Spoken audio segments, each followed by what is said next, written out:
காரணத்தை தமிழகம் முழுவதும் தேமுதிக சார்பில் இன்று ஆர்ப்பாட்டம் நடைபெறுகிறது. சென்னை மாநகரை பொறுத்தவரை சென்னை மாவட்ட ஆட்சியர் அலுவலகம் அருகே நடைபெறும் ஆர்ப்பாட்டத்தில் தேமுதிகவின் பொதுச் செயலாளர் விஜயகாந்த் தலைமையேற்றுள்ளார்.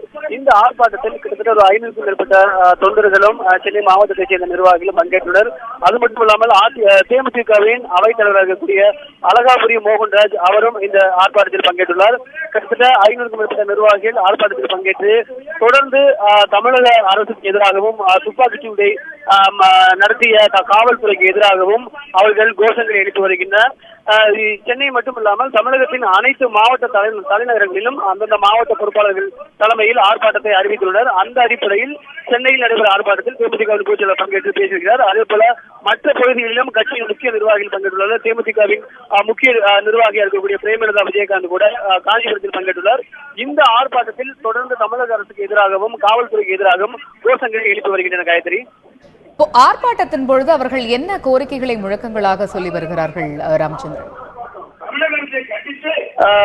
13 பேர் துப்பாக்கிச்சூட்டில் கடந்த 22ஆம் தேதி காவல்துறையின் துப்பாக்கிச்சூட்டில் பலியான 13 பேருக்கு உரிய நிவாரண நிதி வழங்க வேண்டும்.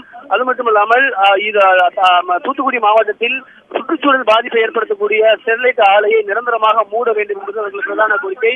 ஏற்கனவே இதே கோரிக்கையை வலியுறுத்தி தேமுதிகவின் பொதுச் செயலாளர் விஜயகாந்த் இந்திய பிரதமர் மோடிக்கு அவர் கடிதம் ஒன்றை எழுதியுள்ளார். அது மட்டுமல்லாமல் தமிழக ஆளுநர் புரோஹித்தை நேரில் சந்தித்து வலியுறுத்துவதற்காகவும் சந்திப்பதற்கான நேரம் கேட்டுள்ளார். ஆனால் இதுவரைக்கும் சந்திக்க நேரம் வழங்கவில்லை.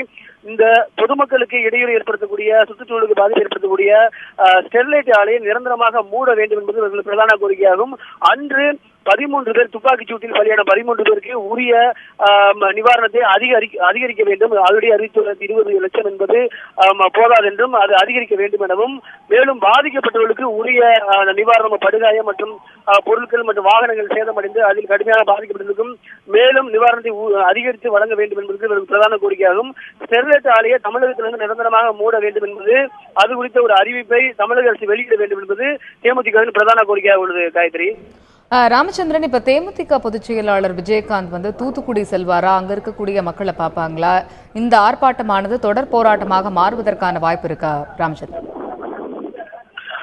நிச்சயமாக தேமுதிக சார்பில் ஏற்கனவே தூத்துக்குடி மருத்துவமனையில் அந்த கலவரத்தில் பாதிக்கப்பட்டு மருத்துவமனையில் அனுமதிக்கப்பட்டவர்களை நேரில் சென்று தேமுதிக சார்பில் பிரேமலதா விஜயகாந்த் நேரில் சென்று ஆறுதல் கூறி அவர்களை சந்தித்தார். அது மட்டுமல்லாமல் ஏற்கனவே அவர்கள் இந்த ஆர்ப்பாட்டம் தொடங்கிய பிப்ரவரி மாதத்திலிருந்து ஆர்ப்பாட்டம் நடைபெற்று வருகிறது. அந்த ஆர்ப்பாட்டத்தின் போது கூட தேமுதிக சார்பாக பிரேமலதா விஜயகாந்த் நேரில் சென்று அந்த ஆர்ப்பாட்டத்துக்கு ஆதரவு தெரிவித்தார். விஜயகாந்தை பொறுத்தவரை அங்கு செல்ல மாட்டார் என்று எதிர்பார்க்கப்படுகிறது. ஏனென்றால் அவர் உடல்நிலை ஒத்துழைக்கவில்லை. ஆகையால் தூத்துக்குடி மாவட்டத்தில் நேரில் சென்று அவர் சந்திப்பதற்கு வாய்ப்பு இல்லை. இவர் கட்சியின் சார்பாகத்தான், தேமுதிகவின் சார்பாகத்தான் பிரேமலதா விஜயகாந்த் நேரில் சென்று ஆறுதல் கூறியுள்ளார். மேலும் இந்த ஸ்டெர்லைட் ஆலையை நிரந்தரமாக மூட வேண்டும் என்பது இவர்கள் பிரதான கோரிக்கையாகும். அந்த கோரிக்கையை வலியுறுத்திதான் தற்பொழுது கோஷங்களை எழுப்பி வருகின்றனர். மேலும் இந்திய பிரதமர் கடிதம் ஒன்றையும் தேமுதிக சார்பில் எழுதப்பட்டுள்ளது. தமிழக ஆளுநரை சந்திப்பதற்கு நேரம் கேட்டுள்ளது. உடனடியாக தமிழக ஆளுநர் அவருக்கு சந்திப்பதற்கு நேரம் வழங்கினால் நேரில் சந்தித்து இந்த கலவரம் தொடர்பாக விரிவான அறிக்கையை அவர் வழங்குவார் என்றும் எதிர்பார்க்கப்படுகிறது. அதே சமயம் இந்த ஆர்ப்பாட்டத்துடைய இறுதியில ஆர்ப்பாட்டம் முடிந்த பிறகு செய்தியாளர்களை சந்திப்பாரா தேமுதிக பொதுச் செயலாளர் விஜயகாந்த்? தேமுதிக பொறுத்தவரை தேமுதிக பொதுச் செயலாளர் விஜயகாந்த் செய்தியாளர் சந்திக்க மாட்டார் என்றே சொல்லப்படுகிறது அவர் கட்சியின் சார்பாக. ஏனென்றால் அவரது உடனடி ஒத்துழைக்கவில்லை. ஆகையால் செய்தியாளர் சந்திப்பு இருக்காது. அவர் நேரடியாக மேடைக்கு வருகை தந்துள்ளார். அவர் ஆர்ப்பாட்டத்தில் பங்கேற்று கோஷங்களை எழுப்பியது பிறகு அவர் இங்கிருந்து சில நிமிடங்கள் பொதுமக்கள் அந்த தேமுதிக நிர்வாகிகள் தொண்டர்கள் மத்தியில் உரையாற்றிய பின்பு இங்கு செய்தியாளர் சந்திப்பு நடத்தாமல் அவர் தனது வாகனம் மூலமாக சொந்த வீடு அவரது வீட்டுக்கு செல்வார் என்று எதிர்பார்க்கப்படுகிறது. ஆகையால் செய்தியாளர் சந்திப்பு நடத்துவதற்கு வாய்ப்பு இல்லை என்று இங்கு இருக்கக்கூடிய தகவல் சொல்லப்படுகிறது.